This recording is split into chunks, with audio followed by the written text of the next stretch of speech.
Good morning, Dr. Gary here. On the road, we sell dental practices nationwide. We are dental practice brokers.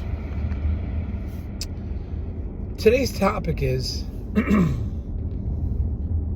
who do sellers of dental practices prefer as buyers? We'll talk about this subject today. We're now in 28 states selling dental practices. We have 10 employees, doing this for 13 years. And I was a dentist for 25. So hopefully we have information that you find helpful. Our number is 201-663-0935. And our website is dentalpracticeguide.com or nationwidedentalpracticebrokers.com. Please give us a ring. We can talk to you about that. We're available 363 days a year. We take off Christmas and Easter. Now, everything you're about to hear today is for entertainment purposes. It's not legal or business advice. If you're thinking about selling to a large DSO and your practice is grossing over about $1.5 million, you have 6 operatories, call us, because we know what they're looking for. We know the changes that are occurring with all of these DSOs right now. And there's consolidation. Some can't get funding. Some are only buying some are not buying single offices. So give us a call. We'll give you the cutting edge where we are with that. When we pull it, we're independent, but we recommend a DSO. They will often pay our commission. So there will be no commission to you. And when you work with us, many times we can get your legal fees reimbursed upon successful closing. So you have nothing to lose, everything to gain. Please give us a call. That would be based on certain criteria, paying your legal fees, reimbursing that is. So call us, we can talk to you about that. Now, what do sellers prefer when it comes to a buyer? What are they looking for in a buyer? Well, their first priority is they want a serious buyer that signed a non-disclosure agreement and is pre-approved at any bank. That's their first criteria. And all of our buyers do that. But they really would prefer a buyer that already has another office and buying this as a satellite office. And maybe they want to keep the seller on for a little bit. But what they really, in essence, it's the seasoned dental practitioner. Or next in line will be the buyer, and they do see themselves in your shoes. You have a young family, you're growing and all that. They do see themselves as through your eyes, and they would like to see you be successful. All of them will.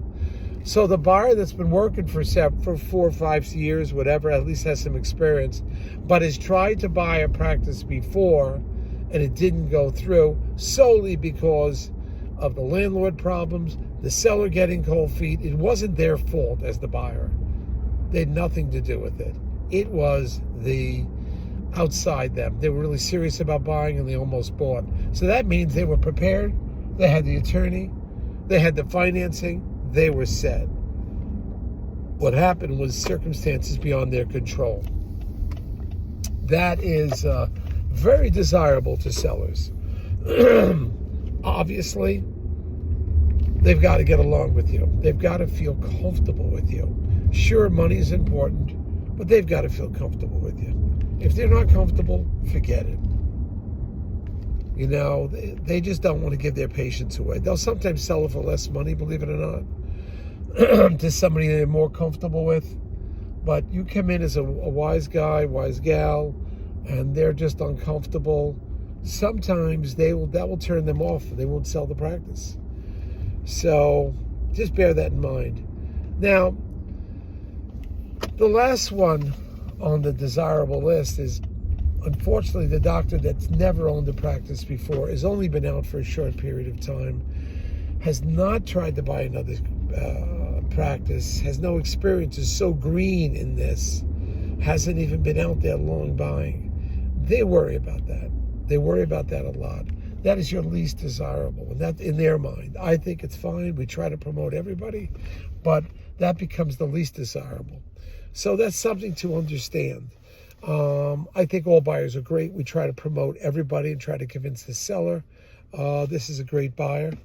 And you can't expect all the buyers to have the experience right away because they've never bought a practice. But in the seller's mind, I'm trying to tell you what they're thinking about, So you as a first-time buyer, it's great. I think really important for you to see many practices for sales. You have the experience. First and foremost, you've got to use a dental attorney. Secondly, look at our many, I think it's 350 YouTube videos now. Go on those videos and listen so you have the experience about all the chaos and the problems and the moving parts. Listen to them multiple times, at least tell the seller. I saw Dr. Gary's videos. I think I know what, I pretty much got an idea what I'm in for, this roller coaster ride of buying a dental practice. And I think that will help you. But listen to those videos. We find it's helpful. Thank you for listening today. Hit the subscribe button if you want to hear more of our videos. And then we'll be happy to chat with you at any time. New practices for sale are always coming out. You've got to sign up with us and just sign your non-disclosure agreement. Thank you very much for listening. Bye now.